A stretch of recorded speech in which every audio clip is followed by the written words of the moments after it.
Hello everyone, কেমন আছো তোমরা সবাই? আশা করছি সকলেই ভালো আছো। আমিও বেশ ভালোই আছি। আশা করছি সকলেই তোমরা কম বেশি ঘরেতে পটল চিংড়ি রান্না করেছো। তবে আজ আমি যেভাবে পটল চিংড়ি রান্না করে তোমাদের দেখাবো, আমি কথা দিচ্ছি এইভাবে যদি পটল চিংড়ি রান্না করো তাহলে এর স্বাদ 10 গুণ বেড়ে যাবে। চলো তাহলে ভিডিওটা শুরু করা যাক। প্রথমেই দেখলে আমি পটল আর আলুকে ভালো করে কেটে জল দিয়ে ধুয়ে রেখেছি। এবার একটা বাটিতে আদা, রসুন আর লঙ্কা নিয়ে নিয়েছি। অন্য একটি বাটিতে দুটো মতো টমেটো স্লাইস করে কেটে রেখেছি। আর একটা বাটিতে দেখো আমি অল্প একটু নারকেল আর তার মধ্যে 1 চামচ মতো পোস্ত দিয়ে ভিজিয়ে রেখেছি। এই সব কিছুই কিন্তু আমার পেস্ট লাগবে, পরবর্তীকালে এই সবগুলি পেস্ট করে ব্যবহার করব। এবার কড়াইয়ের মধ্যে অল্প সর্ষের তেল দিয়ে প্রথমে পটলগুলো ভেজে তুলে রাখবো।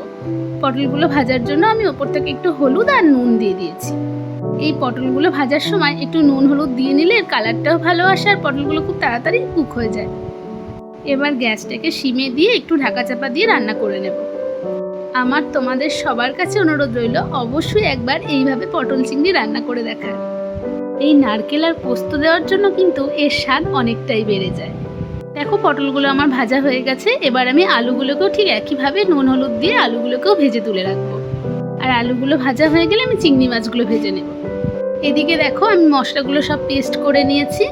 টমেটোটাকে আলাদা পেস্ট করেছি, নারকেল পোস্তকে আলাদা পেস্ট করেছি, আর আদা রসুন আর লঙ্কাকে আলাদা পেস্ট করে রেখেছি। এগুলো কিন্তু আলাদা আলাদাভাবেই দিতে হবে। তোমরা কখনোই এই সমস্ত মশলাগুলোকে একসাথে পেস্ট করে কিন্তু রান্নায় ইউজ করো না, সেক্ষেত্রে কিন্তু রান্নার স্বাদ একদমই ভালো হবে না। এবার দেখো আমি চিংড়ি মাছগুলোকেও ভেজে নিচ্ছি। চিংড়ি মাছগুলো ভাজা হয়ে গেলে এগুলোকে একটা বাটিতে তুলে রাখবো। এবার ওই কড়াইতেই অল্প একটু সর্ষের তেল অ্যাড করে দিয়ে দিলাম গোটা গরম মশলা, তার সাথে অল্প একটু জিরে আর একটা তেজপাতা দিয়ে দিয়েছি। এবার মশলা থেকে যখনই মিষ্টি গন্ধ বেরোবে ঠিক সেই সময় দিয়ে দিতে হবে কেটে রাখা পেঁয়াজ। এবার এই পেঁয়াজগুলো যাতে তাড়াতাড়ি কুক হয়ে যায় তার জন্য দিয়ে দেবো এর মধ্যে একটু নুন, কালারের জন্য হলুদটাও দিয়ে নিয়েছি। এবার পেঁয়াজগুলোকে ভালো মতো করে ভেজে নিতে হবে। এবার পেঁয়াজটা ভালো মতো করে ভাজা হয়ে গেলে একে একে মশলাগুলো যোগ করে দেবো। প্রথমেই দিয়ে দিয়েছি আদা রসুন আর লঙ্কার পেস্টটা। এটা ভালো মতো করে নেড়ে চেড়ে কুক করে নিও যাতে মশলার গন্ধটা পুরোপুরি চলে যায়। তারপর এর মধ্যে অ্যাড করব টমেটো পেস্ট। এটাও খুব ভালো করে নেড়ে চেড়ে কুক করে নিতে হবে যাতে টমেটোর গন্ধটাও পুরোপুরি চলে যায়। ব্যাস, এবার বাকি উপকরণগুলো মিশিয়ে দিতে হবে। মশলা বলতে এখানে সেরকম কিছুই লাগবে না, শুধু 1 চামচ নুন, 1 চামচ হলুদ, 1 চামচ কাশ্মীরি লঙ্কার গুঁড়ো আর 2 চা চামচ মতো ধনে গুঁড়ো। ব্যাস, আর কিচ্ছু লাগছে না এই রান্নাতে। এবার ভালো মতো করে কষিয়ে রান্নাটা করতে হবে। দেখো আমি কিন্তু মশলার মধ্যে এখনো পর্যন্ত কোনো জল ইউজ করিনি, তোমরাও করবে না। গ্যাসটাকে একদম সিমে দিয়ে ততক্ষণ পর্যন্ত মশলাটা কষিয়ে দেবে যতক্ষণ পর্যন্ত না এইভাবে মশলা থেকে তেল ছাড়ছে। যখন দেখবে এরকমভাবে মশলা থেকে তেল ছেড়ে দিয়েছে ঠিক এই পর্যায়ে ওই নারকেল আর পোস্তর পেস্টটা মিশিয়ে দিও। আমার ওই ভিডিওটা ডিলিট হয়ে গেছে তাই দেখাতে পারলাম না। ঠিক এই পর্যায়ে নারকেল পোস্তর পেস্টটা মেশাতে হবে। ব্যাস, মিশিয়ে দিয়ে 1 মিনিট মতো নেড়ে চেড়ে নিয়ে জল যোগ করে দিও।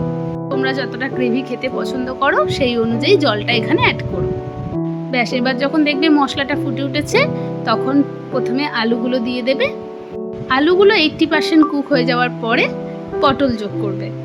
প্রথমেই কিন্তু আলু আর পটল একসাথে দিয়ে দিও না, তাহলে পটলগুলো একদমই গলে যাবে, খেতে ভালো লাগবে না। দেখো আমি কিন্তু প্রথমেই আলুগুলো দিয়ে ভালো করে নাড়াচাড়া করে গ্যাসটাকে একদম সিমে দিয়ে কয়েক মিনিট মতো রান্না করে নিয়েছি। এবার আলুগুলো যখন 80% কুক হয়ে গেছে তখন কিন্তু আমি পটলগুলো যোগ করেছি। এবার এই পর্যায়ে যদি তোমাদের মনে হয় যে আর একটু জলের প্রয়োজন আছে ঠিক আমার মতো, তাহলে আর একটু জল অ্যাড করে দিও। ব্যাস, আর মিনিট 2 মতো রান্না করে নিলেই তৈরি হয়ে যাবে এত সুন্দর পটল চিংড়ি। দেখো কি সুন্দর কালার এসেছে। এবার আমি চিংড়ি মাছগুলো এতে অ্যাড করব। আর নামাবার আগে অবশ্যই একটু গরম মশলা, 1 চা চামচ মতো গরম মশলা আর 1 চামচ মতো ঘি দিয়ে নামিও। খেতে ভীষণ সুন্দর হয়। আবারও রিকোয়েস্ট করলাম অন্তত একবার বানিয়ে খাওয়ার জন্য। আর হ্যাঁ, আগেই বলেছি আমাদের ঘটিদের আবার কোনো রান্না সম্পূর্ণই হয় না যতক্ষণ না তাতে একটু চিনি মেশাবো। কি বলো তোমরা? তাই টেস্টটাকে ব্যালেন্স করার জন্য অল্প একটু চিনি মিশিয়ে দিয়েছি। দেখো নামাবার আগে সামান্য একটু গরম মশলা আর একটু ঘি দিয়ে নিয়েছি। ব্যাস, তৈরি হয়ে গেছে এমন সুন্দর লোভনীয় পটল চিংড়ি। কেমন লাগলো ভিডিওটা কমেন্ট করে জানিও।